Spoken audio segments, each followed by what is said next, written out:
सीरत अन्नबी सल्लल्लाहु अलैहि वसल्लम। उन्वान, मस्जिद अल हराम से मस्जिद अक़सा तक। इनका ये हाल देखकर हज़रत तुफ़ैल बिन इमरू रज़ी अल्लाह अन्हा फिर हुज़ूर नबी करीम सल्लल्लाहु अलैहि वसल्लम के पास गए और आपसे अर्ज़ किया, ऐ अल्लाह के रसूल, कौम दोस्त मुझ पर गालिब आ गई, इसलिए आप उनके लिए दुआ फरमाइए। आप सल्लल्लाहु अलैहि वसल्लम ने दुआ फरमाई, ऐ अल्लाह, कौम दोस्त को हिदायत अता फरमा, इन्हें दीन की तरफ ले आ।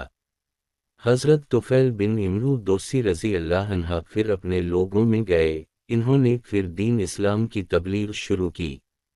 वो मुसलसल इन्हें तबलीग करते रहे, यहाँ तक कि हुज़ूर नबी करीम सल्लल्लाहु अलैहि वसल्लम मक्का से हिजरत करके मदीना तशरीफ़ ले गए। आखिर वो लोग ईमान ले आए। हज़रत तुफ़ैल बिन इमरू दोसी रज़ी अल्लाह अन्हा इन्हें साथ लेकर मदीना आए। इस वक्त तक ग़ज़वा बदर, ग़ज़वा उहुद और ग़ज़वा खंदक हो चुके थे और नबी करीम सल्लल्लाहु अलैहि वसल्लम खैबर के मकाम पर मौजूद थे। हज़रत तुफ़ैल बिन इमरू दोसी के साथ 70 उसी घरानों के लोग थे। इनमें हज़रत अबू हरीरा रज़ी अल्लाह अन्हु भी थे। चूँकि ये लोग वहाँ ग़ज़वा खैबर के वक्त पहुँचे थे, इसलिए नबी करीम सल्लल्लाहु अलैहि वसल्लम ने तमाम मुसलमानों के साथ उनका भी हिस्सा निकाला, अगरचे वो जंग में शरीक नहीं हुए थे। ताइफ के सफ़र के बाद मिराज का वाक़या पेश आया, जो हुज़ूर नबी करीम सल्लल्लाहु अलैहि वसल्लम पर अल्लाह का ख़ास इनाम और नबुव्वत का बहुत बड़ा मुजिज़ा है। ये वाक़या इस तरह हुआ कि हुज़ूर सल्लल्लाहु अलैहि वसल्लम मक्का मुअज़्ज़मा में हज़रत उम्म हानी रज़ी अल्लाह अन्हा के घर रात के आराम फरमा रहे थे कि अल्लाह ताली ने हज़रत जबरील अलैहिस्सलाम और हज़रत मीकाईल अलैहिस्सलाम को आपके पास भेजा। वो आपको मस्जिद अल हराम ले गए, फिर वहाँ से बराक़ पर सवार करके मस्जिद अक़सा ले गए, जहाँ तमाम नबी अलैहिस्सलाम ने आपकी अक़तदा में नमाज अदा की। इसके बाद आपको सातों आसमानों की सैर कराई गई और आप अल्लाह से हम कलाम हुए। इस सफ़र की कुछ अहम तफ़सीलात ये हैं। हुज़ूर नबी करीम सल्लल्लाहु अलैहि वसल्लम बैत अल मक़दस पहुँचने से पहले हज़रत जबरील के साथ चले जा रहे थे कि रास्ते में एक सरसब्ज़ इलाक़े से गुज़र हुए।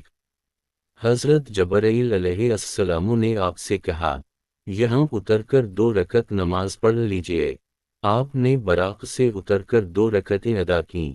जबरील अलैहिस्सलाम ने पूछा, आपको मालूम है ये कौन सा मकाम है? आपने फरमाया नहीं।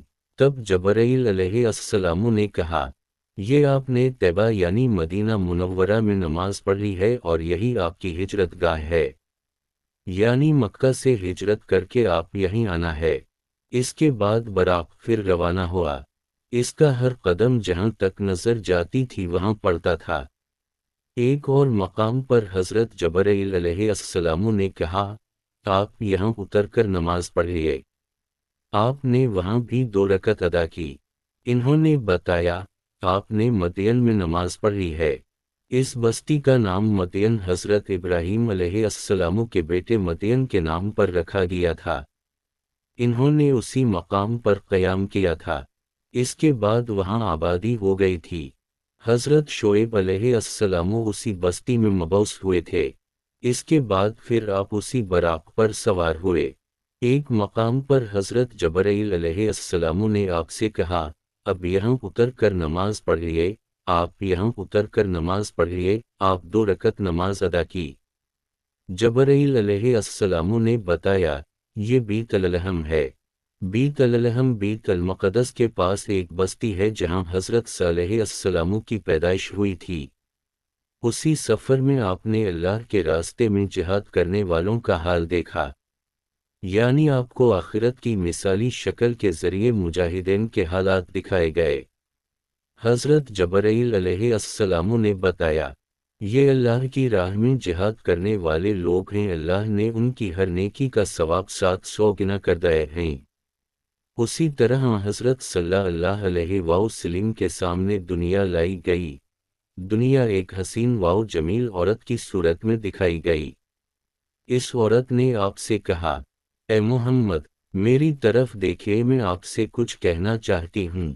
आपने उसकी तरफ कोई तवज्जो नहीं दी और जबरील अलैहिस्सलाम से पूछा, ये कौन है? इन्होंने बताया, یہ دنیا ہے، اگر آپ اس طرف توجہ دیتے تو آپ کی امت آخرت کے مقابلہ میں دنیا کو اختیار کر لیتی۔ اس کے بعد آپ نے راستے میں ایک بڑھیا کو دیکھا، آپ نے پوچھا یہ کون ہے؟ جبرائیل علیہ السلام نے بتایا یہ دنیا ہی ہے، دنیا کی عمر کا اتنا حصہ ہی باقی رہ گیا ہے جتنا کہ اس بڑھیا کا ہو سکتا ہے۔ اس کے بعد امانت میں خیانت کرنے والے، فرض نماز کو چھوڑنے والے، زکوٰۃ ادا نہ کرنے والے، بدکاری کرنے والے، رہزنی کرنے والے، ڈاکہ ڈالنے والے دکھائے گئے۔ ان کے بھیانک انجام آپ کو دکھائے گئے۔ امانت میں خیانت کرنے والے اپنے بوجھ میں اضافہ کیے جا رہے تھے اور بوجھ کو اٹھانے کے قابل نہیں تھے۔ فرض نمازوں کو چھوڑنے والوں کے سر کو کچلا جا رہا تھا، ان کے سر ریزہ ریزہ ہو رہے تھے اور پھر اصل حالت میں آ جاتے تھے، کچلنے کا عمل پھر شروع ہو جاتا تھا، غرض انہیں ذرہ بھر مہلت نہیں دی جا رہی تھی۔ اپنے مال میں زکوٰۃ ادا نہ کرنے والوں کا انجام آپ نے دیکھا کہ ان کے 70 پر آگے اور پیچھے پھٹے ہوئے چیتھڑے لٹکے ہوئے تھے، وہ اونٹوں اور بکریوں کی طرح چر رہے تھے اور زقوم درخت کے کڑوے پتے اور کانٹے کھا رہے تھے۔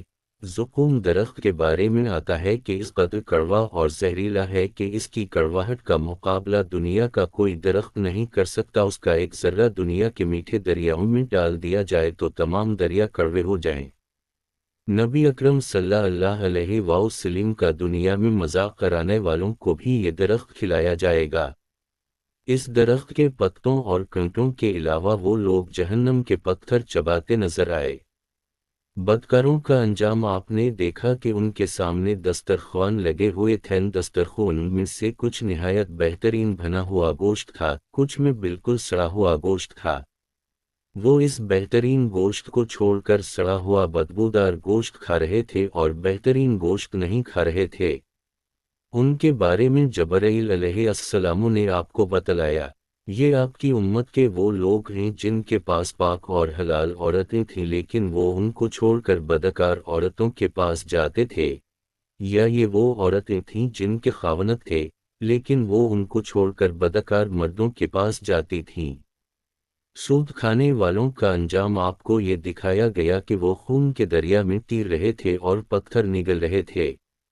آپ کو ایسے عالموں کا انجام دکھایا گیا جو لوگوں کو وعظ کیا کرتے تھے اور خود بے عمل تھے، ان کی زبانیں اور ہونٹ لوہے کی قینچیوں سے کاٹے جا رہے تھے اور جیسے ہی کٹ جاتے تھے فوراً پیدا ہو جاتے تھے اور پھر اسی طرح کاٹے جانے کا عمل شروع ہو جاتا تھا، یعنی انہیں ایک لمحے کی بھی مہلت نہیں مل رہی تھی۔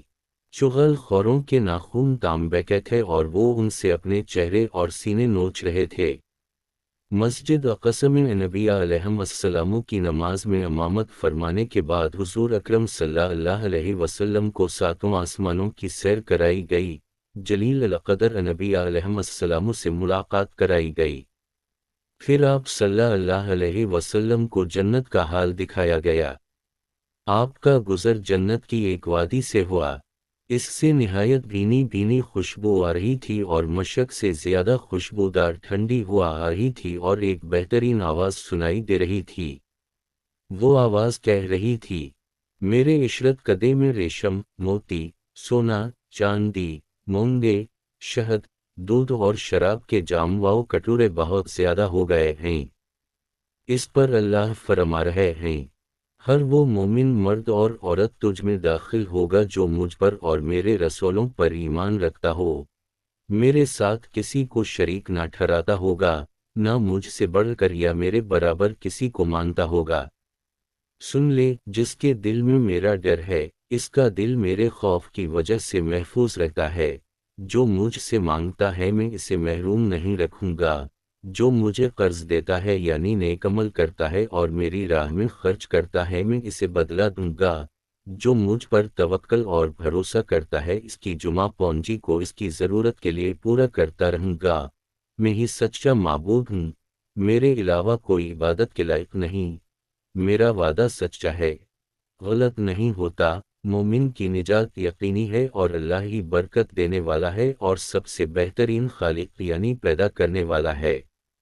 یہ سن کر میں نے کہا، بس اے میرے پروردگار میں خوش اور مطمئن ہوں۔